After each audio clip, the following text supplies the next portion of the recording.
Quantum the Lotus, Chapter 1, At the Crossroads. Are there any grounds for a dialogue between science and Buddhism? To find out, we must clarify the pursuits of each, and then explore whether Buddhism and spirituality in general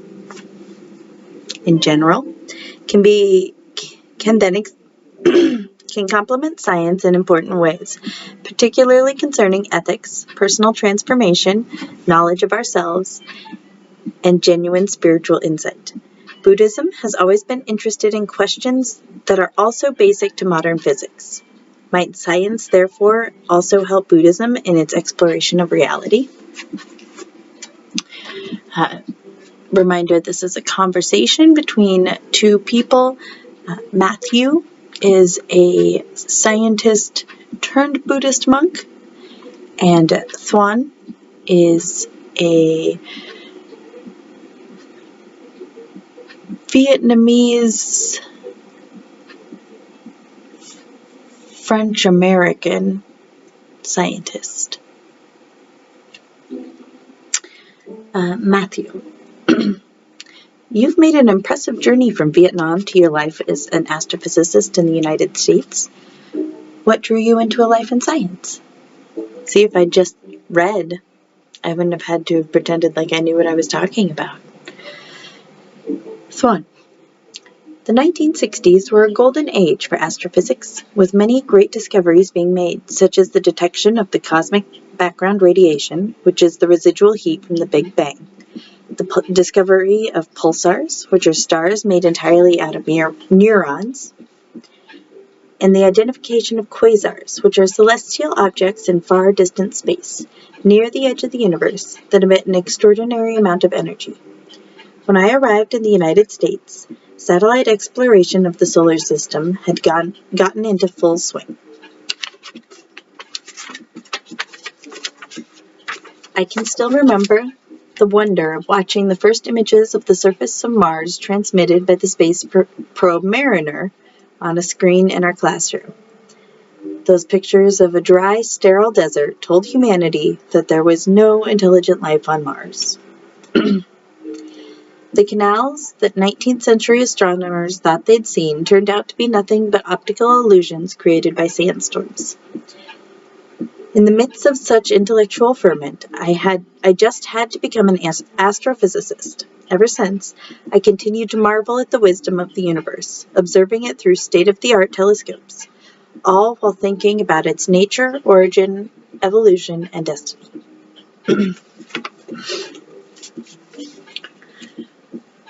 What did you find unfulfilling about your scientific career? Leaving a biology lab in Paris for a Tibetan monastery in Nepal is an unusual move, to say the least. Matthew.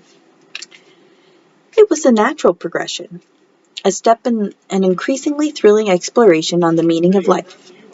All I did was leap from one stone to the next, go from one valley into another, into ever more beautiful realms.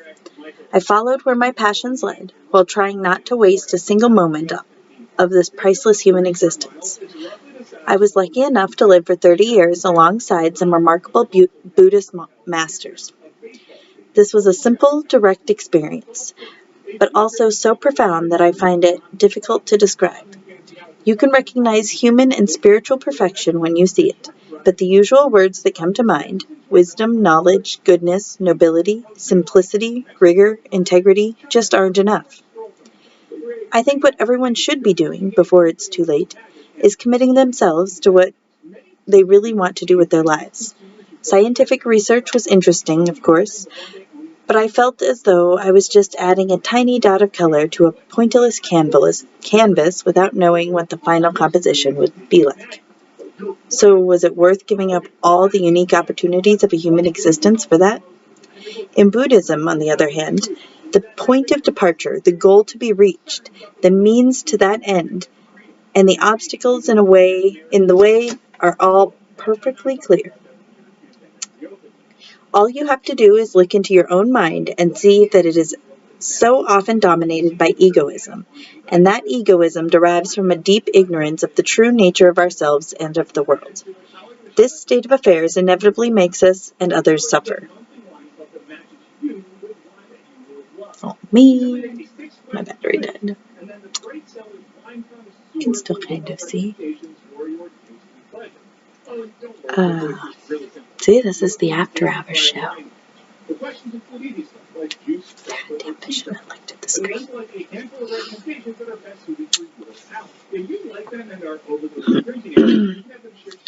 We're doing the lives. It's worth giving up. In Buddhism, on the other hand, the point of departure, the goal to be reached, and the means to that end, and the obstacles in the way are all perfectly clear. All you have to do is look into your own mind and see that it is so often dominated by egoism, and that egoism derives from a deep ignorance of the true nature of ourselves and of the world. This state of affairs inevitably makes us and others suffer.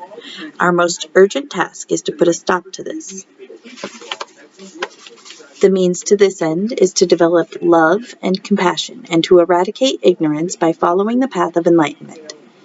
As the days and years go by, a tangible change takes place that creates a rare joy, exempt from hope or fear, which has constantly nourished my enthusiasm. Swan. So why this conversation with a scientist? Matthew. One of Buddhist philosophy's main tasks is to study the nature of reality, and science offers many compelling insights into the nature of our world. 1. My work constantly raises questions about reality, matter, time, and space. Whenever I come up against such concepts, I can't help wondering how Buddhism deals with them, and how the scientific view of reality corresponds to the idea of reality in Buddhism.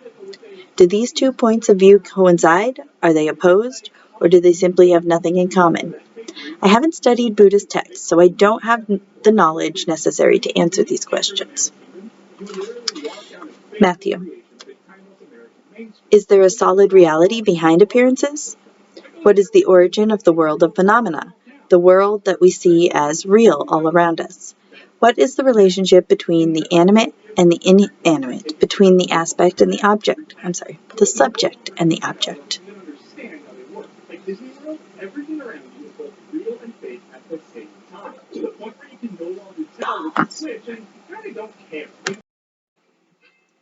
Okay.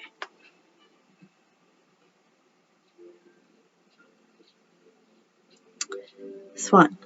My work constantly raises questions about reality, matter, time, and space. Whenever I come up against such concepts, I can't help wondering how Buddhism deals with them, and how the scientific view of reality corresponds to the idea of reality in Buddhism. Do these two points of view coincide? Are they opposed, or do they simply have nothing in common? I haven't studied Buddhist texts, so I don't have the knowledge necessary to answer these questions. Matthew.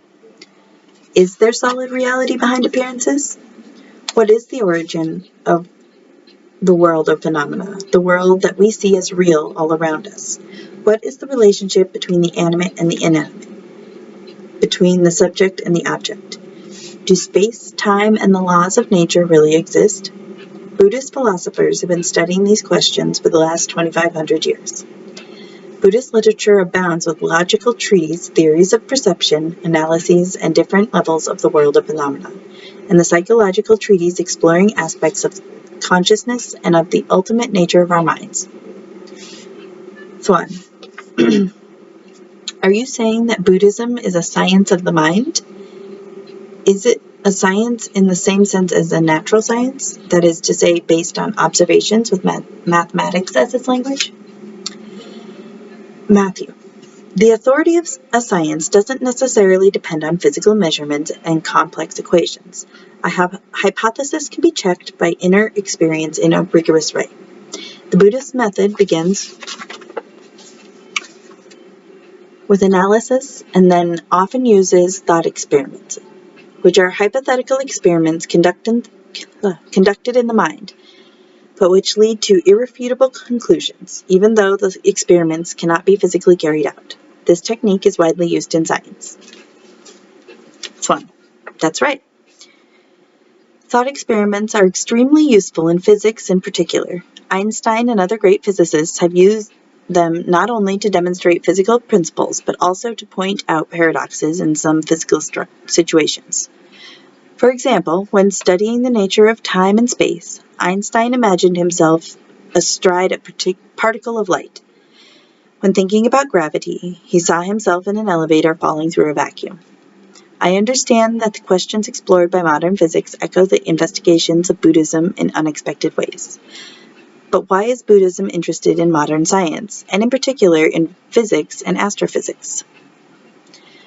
Matthew. Of course, modern science isn't Buddhism's main preoccupation, but there is interest in the findings of science because Buddhism has long been asking similar questions. Can separate, indivisible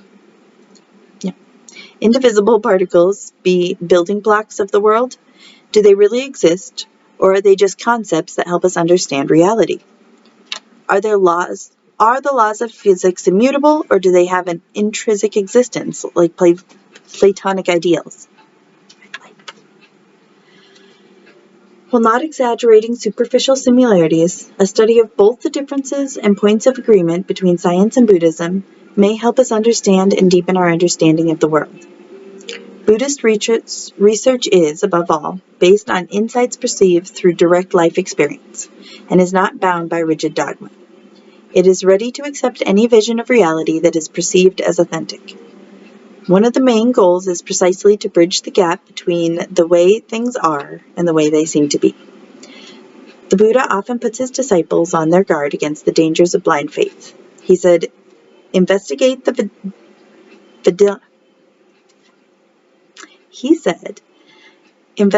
validity against a stone. Oh my gosh. Apparently I'm not the Buddha. He said, investigate the validity of my teachings as you would examine the purity of gold, rubbing it against a stone, hammering it, melting it. Do not accept my words simply out of respect for me. Accept them when you see that they are true. But the simple accumulation of knowledge is not enough. My teacher, Khyentse Rinpoche, said, if you amass intellectual leaning just so that... Gosh, I might...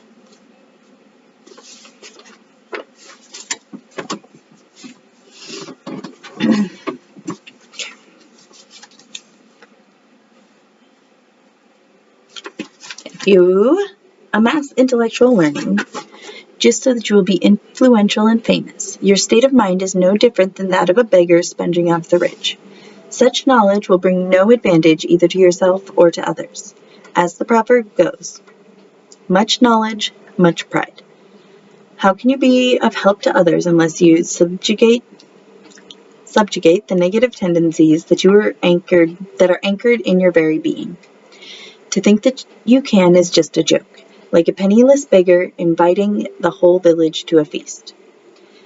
There are many signs of success in the contemplative life, but the most important is that after a few months or years, your egoism has lessened and your altruism has increased. If your attachments, hatred, pride, and jealousy still remain as strong as before, then you have wasted your time, gone down a blind alley, and fooled other people. In contrast, knowledge of natural science allows us to influence the world, either constructively or negatively, while having relatively little effect on ourselves. It is obvious that since scientific knowledge has no connections with goodness or altruism, it cannot create moral values. So we need a contemplative science in which the mind itself investigates the mind in order to dispel the fundamental delusions that generate so much suffering for ourselves and others. My understanding is that the Buddhist teaching was essentially practical. He said, this is fun. He said that our main objective in life should be to improve ourselves rather than worrying about the origin of the universe or the nature of matter.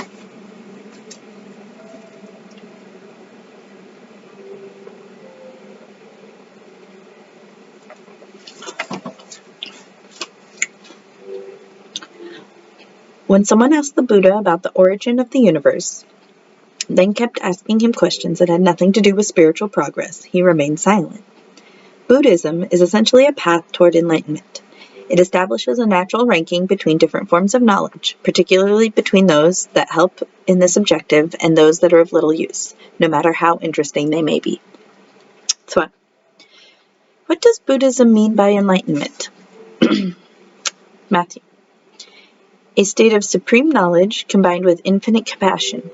Knowledge, in this case, does not mean merely the accumulation of data or a description of the world phenomena down to the finest details.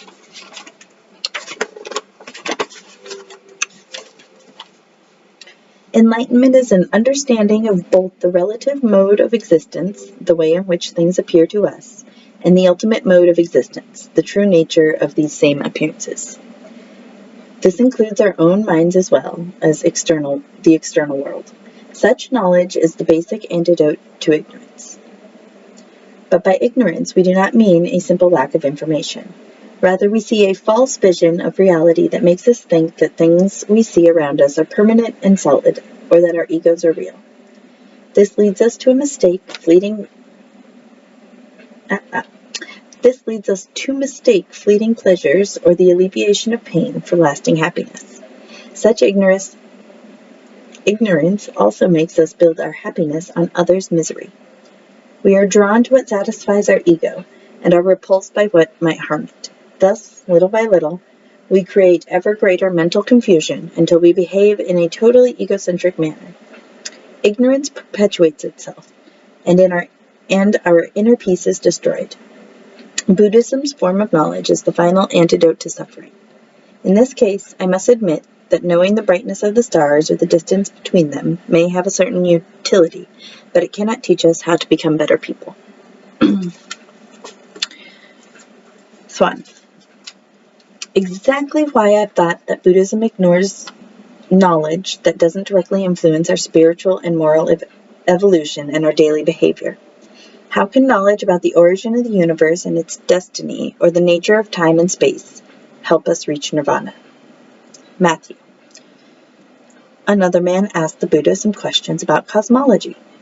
In reply, he picked up a handful of leaves and asked, "Are there more leaves in my hands or in the forest?" "There are more in the forest, of course," replied the man. The Buddha went on, "Well, the leaves in my hand represent the knowledge that leads to the end of suffering." In this way, the Buddha showed that certain questions are superfluous. The world has limitless fields of study, as numerous as the leaves of the forest. But if what we want is more than anything is enlightenment, then it is better to concentrate entirely on that aim and gather together only the knowledge that is directly relevant to our quest. But experience shows that it is necessary to understand correctly the nature of the exterior world and of the ego, and what we term reality, if we want to eliminate ignorance. This is why the Buddha made this the central theme of his teachings. He also emphasized the difference between how we perceive phenomena and their true nature, as well as the evil effects of such confusion. Mistaking a rope for a snake in a dimly lit forest causes ungrounded fear.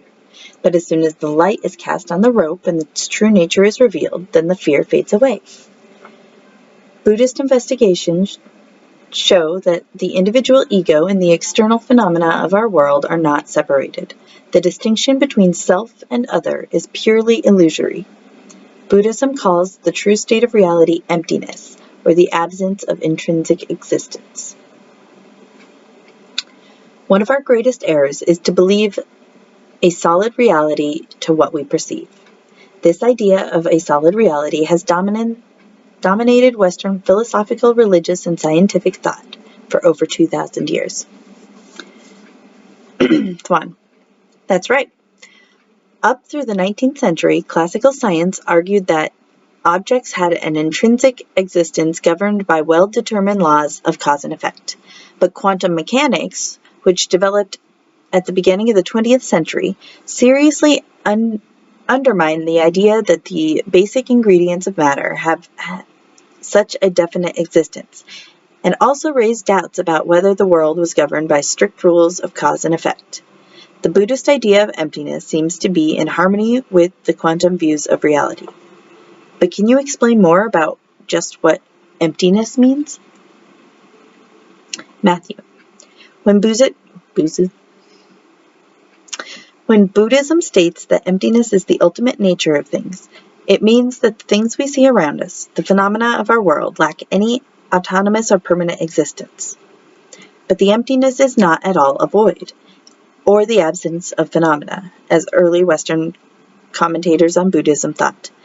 Buddhism does not at all espouse any form of nihilism or any belief in nothingness. We believe in nothing. Emptiness does not correspond to existence. If you can't speak of the real existence, you can't speak of non-existence either. The fundamental treatise of the perfection of wisdom says, those who become fixed on emptiness are said to become incurable. Why incurable? Because while a belief in the real existence of phenomena is dissipated by meditation on emptiness, if you get attached to emptiness itself, making it an object of your belief, you fall into nihilism. The same text therefore goes on. Consequently, the wise abide neither in nor in non-being. Did that make sense? The wise abide neither in being nor in non-being. I think that was the correct order. As part of the quest to understand the true state of reality we call emptiness, Buddhism seeks to understand the existence or non-existence of so-called indivisible particles of matter. According to Buddhism, learning to understand the essential reality of things, which modern science has helped clarify, is an integral part of the spiritual way. Knowledge of our spirits and knowledge of the world are mutually enlightening and empowering. The ultimate aims of both is to dissipate suffering. 1. You make a point that raises an issue I have long found troubling about the world of science. As you know, when I was 19, I went to Caltech. There, I rubbed shoulders with the greatest scientific minds, Nobel laureates, and members of the National Academy of Sciences. I naively thought that their brilliance and creativity made them superior beings in terms of life in general, and human relationships in particular. I was bitterly disappointed. You can be a great scientist, a genius in your field, and yet remain a dreadful person in daily life. This disparity shocked me. I think that Buddhism or other forms of spirituality might be able to complement science by filling the areas where it falls short, particularly when it comes to ethics. The history of science is full of examples of great scientists who are distinctly less inspiring, not expiring. Maybe they died less, I don't know. When it came to their personal relationships. A striking example is Newton, who, with the possible exception of Einstein, was the greatest physicist ever. He behaved in a despotic manner toward his colleagues in the Royal Society of London, wrongly accused Leibniz of robbing him of the invention of the calculus, while both had invented it independently, and he treated his rival, John Flamsteed, the astronomer royal, in a terrible way. Even worse, the German physicists Philipp Leonard and Johann Stark, who both won the Nobel Prize for Physics, enthusiastically backed the Nazis and their anti-Semitism by proclaiming the superiority of German science over Jewish science. Occasionally, but only too rarely, scientific genius and a keen sense of morals and ethics come together in a single person. I am not that person. This was the case for Einstein, whom Time magazine has named the most remarkable personality of the 20th century. During the First World War, Einstein fearlessly stood up to Kaiser by signing the anti-war petition. With the growth of Nazism in Germany, he became an ardent Zionist, while also raising the problem of Arab rights in the planning of a Jewish state. He then emigrated to the United States where, despite being a convinced pacifist, he backed armed investigation against Hitler. Realizing that the Allies had to beat the Germans to the invention of the atomic bomb, he wrote to President Roosevelt, thus inspiring the Manhattan Project. After the destruction of Hiroshima and Nagasaki, Einstein ardently protested against the spread of nuclear weapons. He opposed McCarthyism and used his immense prestige to attack all forms of fanaticism and racism. But there were also shady aspects to Einstein's private life. He was an indifferent father and sometimes an unfaithful husband. He divorced his first wife and neglected their handicapped daughter. For this, there is a sort of fault line in his personal life, as he himself said. For a man like me, there comes a decisive turning point in a life, after which you gradually lose interest in the purely personal and ephemeral side of things, and channel all your efforts into the task of understanding. Sorry. That was my Einstein. Matthew. The important point here is not to condemn one scientist or praise another. What matters is the total lack of correlation between scientific genius and human value. This allows us to put science in its proper place. We can see it in the larger perspective of life and ask ourselves about its true use. Spirituality, which I see as a process of personal transformation, does not simply complement science. It is a fundamental human need. This is the real problem of the scientific world.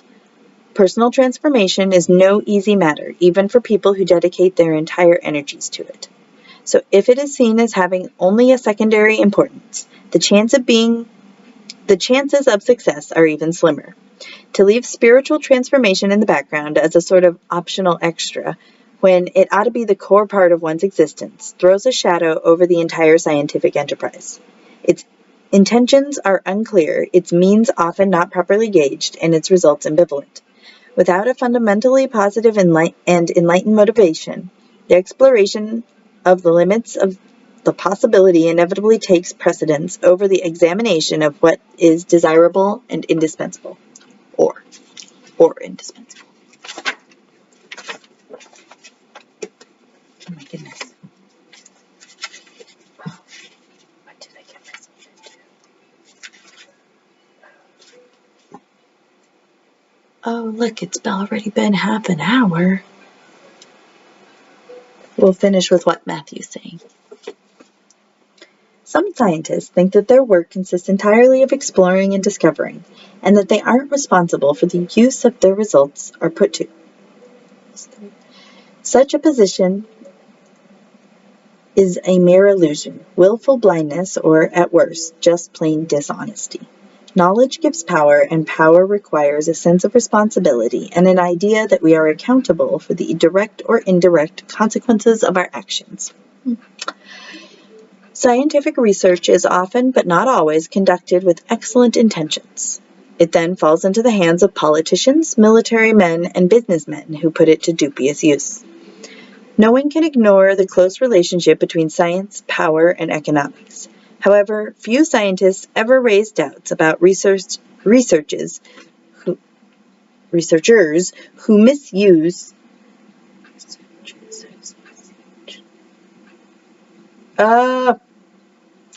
However, few scientists ever raise doubts about researches whose misuse is easy to predict. It is only after the fact that they have doubts, as was the case for the fathers of the atomic bomb. Others do not even bother to hide behind the supposed neutrality of basic research and openly collaborate with the production of bacteriological weapons and other means to inflict suffering. And we'll leave it right there.